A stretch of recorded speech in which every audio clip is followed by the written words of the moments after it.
Cette agglo, elle a été construite petit à petit, à la force du poignet, et avec des élus qui y croient. Et vous voyez la place qu'elle occupe dans le Vaucluse. Moi, j'aime bien dire qu'on utilise le schéma de la marguerite. Au cœur, le Grand Avignon, 200 000 habitants, on ne discute pas. Et autour, les pétales.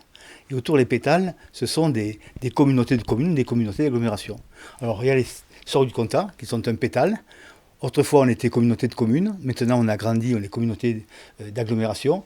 Mais il y a aussi le pays des Sorgues et du Mont de Vaucluse. Il y a aussi Luberon, Mont de Vaucluse, c'est-à-dire Cavaillon. Au nord, on a le pays d'Orange. On est en train de lui donner une forme souple, en respectant chacun dans sa diversité, dans son autonomie. Mais ensemble, on pèse 600 000 habitants, quoi.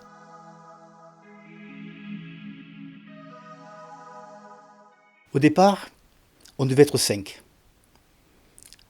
Ternay-Fontaine, Monteux, Alten-et-Palus, Entraigues, et il devait y avoir Vedène. Vedène n'est pas venu. La ville d'Entraigues nous a quittés pour aller au Grand Avignon. On s'est retrouvés à 3. Et ensuite, il y a eu Sorgues et Bédaride qui ont voulu nous rejoindre. Et pas rejoindre le Grand Avignon.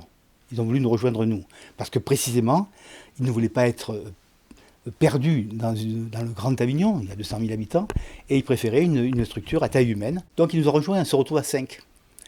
On était un peu au-dessous de 50 000 habitants, et puis en 2021, on a franchi la barre des 50 000, même à 51 000, et donc partant de là, on a pu être reconnu comme communauté d'agglomération. C'est surtout une reconnaissance de l'importance des Sorgues du Comtat dans ce paysage-là, quoi.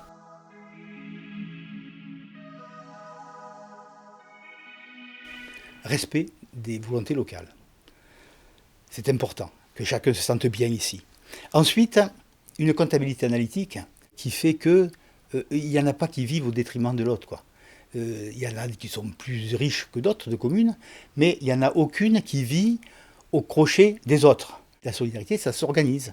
Voilà. Et ça, c'est très important. Je dis, les bons comptes font les bons amis. Après, il y a autre chose. Il y a autre chose, c'est le projet. On a un projet de développement. On a un projet de territoire qu'on a actualisé quand Sorgues et Bédaride sont arrivés, qui définit où on va et comment on y va. Je pourrais vous en parler après si vous voulez. Et puis, on a un projet aussi de développement touristique.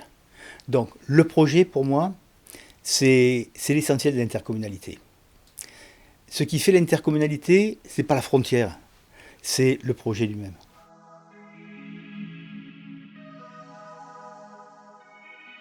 La gestion du quotidien, c'est la voirie, c'est les ordures ménagères, c'est les espaces verts, c'est toutes ces infrastructures, voilà, ça c'est important. Mais aussi la vision de l'avenir, quoi. La vision de l'avenir, c'est important d'avoir un projet d'avenir pour nos territoires. Le Vaucluse est considéré comme un département parmi les plus pauvres de France. Si des communautés comme nous, qui avons une position géographique particulière, si on ne se décarcasse pas pour apporter de la dynamique, créer de l'entreprise, créer de l'emploi, etc., c'est pas dans l'arrière-pays que ça se fera, quoi. On a une responsabilité de ce côté-là. On a une responsabilité pour préparer l'avenir, non pas de nos habitants, mais aussi du Vaucluse tout entier, quoi.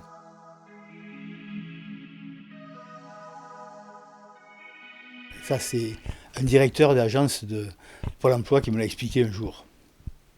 J'ai dit, mais comment se fait-il que le nombre de demandeurs d'emploi ne diminue pas sur Monteux, alors qu'on crée des emplois partout?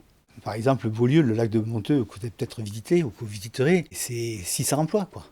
La zone d'activité économique qu'on a créée, c'est 1000 emplois. Et il m'a expliqué, donc, ce directeur de Pôle emploi, que les gens viennent où ils sentent qu'il y a de l'activité, il y a du travail. Et du coup, c'est la population tout entière qui monte.